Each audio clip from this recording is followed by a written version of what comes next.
Lord be with you. And with your spirit. A reading from the Holy Gospel according to Luke. Jesus said to his disciples, "There will be signs in the sun, the moon, and the stars, and on earth nations will be in dismay, perplexed by the roaring of the sea and the waves. People will die in fright in anticipation of what is coming upon the world, for the powers of the heavens will be shaken. And then they will see the Son of Man coming in a cloud with power and great glory. But when these signs begin to happen, stand erect and raise your heads, because your redemption is at hand. Beware that your hearts do not become drowsy from carousing or in drunkenness and the anxieties of daily life, and that day catch you by surprise like a trap. For that day will assault everyone who lives on the face of the earth. Be vigilant at all times and pray that you have the strength to escape the tribulations that are imminent and to stand before the Son of Man." The Gospel of the Lord. Praise to you, Lord Jesus Christ.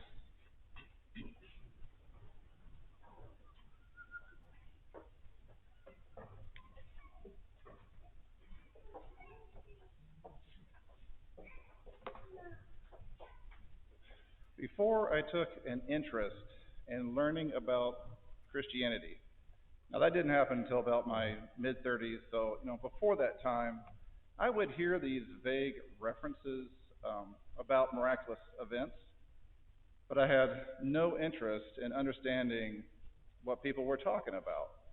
For example, I heard people talk about Fatima, and I just didn't have the faintest shred of curiosity. I assumed that when people spoke about these miracles, that they were really just a fanciful interpretation of a complicated phenomenon. Now, I did not doubt their sincerity, the sincerity of the person, but I did doubt the reality of what they were saying. I had no interest in any of it. Now, it's not like I was afraid that my understanding of the universe was going to be turned upside down or anything like that. Nothing like that.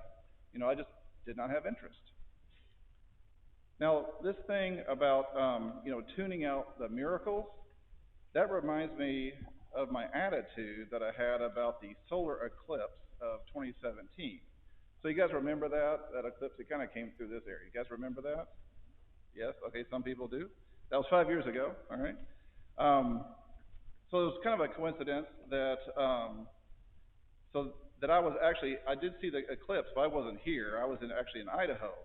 And that total eclipse kind of ran right over the property where I was in Idaho. And at the time, I was working to get my house ready to sell so that we could move here to Knoxville.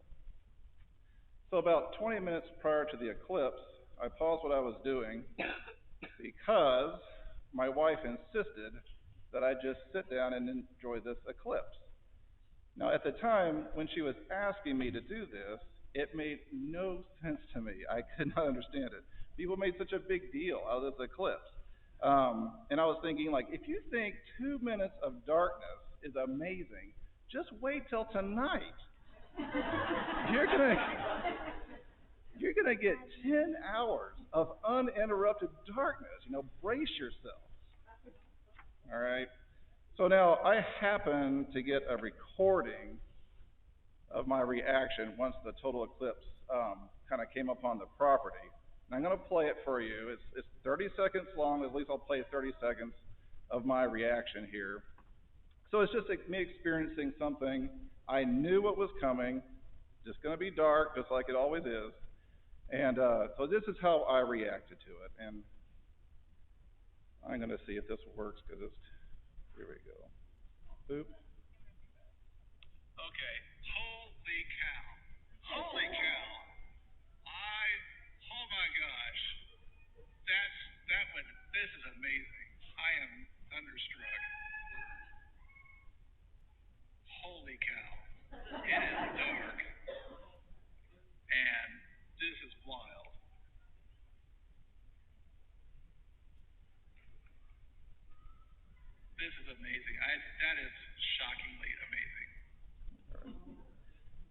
took me a while just to take it all in. That's why I was, so delaying in what I was saying there. It's embarrassing. It's embarrassing to play that clip here. I just want to, it's kind of to make a point of this homily here. The thing is, if it was up to me, I would have missed it entirely. Thankfully, my wife took the risk to basically demand that I pay attention. And I'm glad she did. I was embarrassingly obstinate before that eclipse. Now, the thing is, just because it didn't make sense to me, right? I just missed all the indications. Everybody's talking about how amazing this eclipse is going to be. I just dismissed it. I thought this is crazy. Now, going back to Fatima, the miracle of the sun. This is the miracle of the sun in 1917. If you don't know about it, it was a huge miracle, and it was weird for a lot of reasons. But one big reason why this miracle was different is because this was advertised by God before it occurred. So it's like at this place and at this time, this huge miracle is going to occur. And so this was given to us through these three poor, illiterate children. And so God, through Mary, talked to these children, and they were saying on October 13th of 1917, around noon, right here at this place, there's going to be a huge miracle. Now, tens of thousands of people were there to witness the miracle. And the atheist communist government there in Portugal wanted to stop the spectacle. So they actually had troops there to try to prevent people from getting there. But they were way outnumbered. And God delivered in a huge way this massive miracle. And so it was seen by not only the people right there, but there was a 600 square mile area around that where people could see it. So people that had even no idea that it was coming, they saw it. And I could talk about this Fatima thing for a long time. There are so many fantastic facets to it. But the one thing I want to highlight here is that while there were like tens of thousands of people, reliable estimates put it between 70 and 100,000 people. There's actually photos of people watching the miracle. So all these people were there to see the miracle of the sun. But there were some notable exceptions. Some people were not there.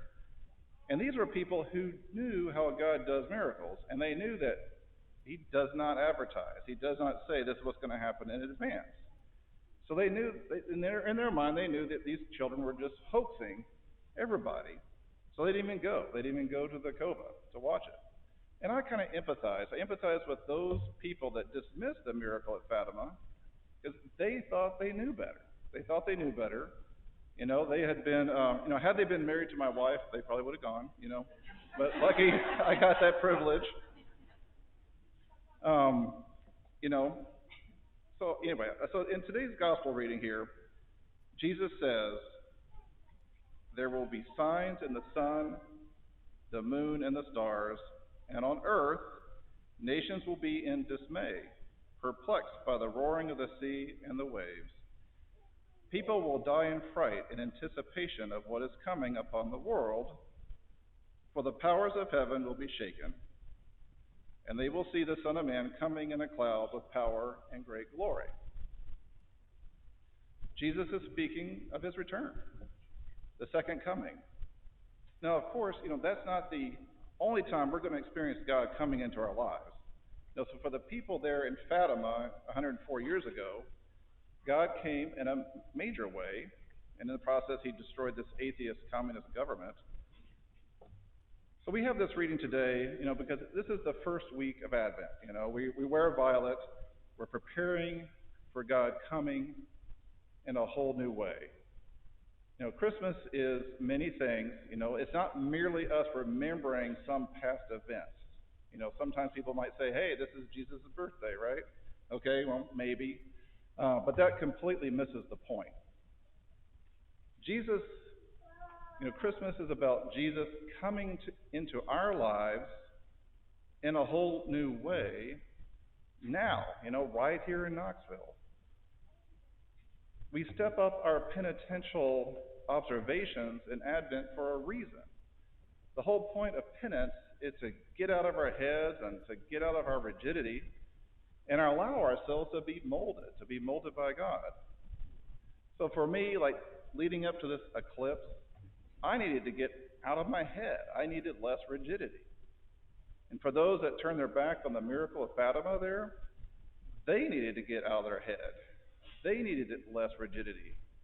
And for all of us here, we may experience God coming into our lives in a whole new way this Christmas season, provided we prepare ourselves during Advent.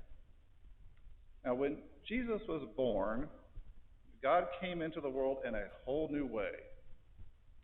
And Jesus was laid in a manger. When Jesus comes this Christmas season, he will once again be laid in a manger. But this time, that manger will be your heart.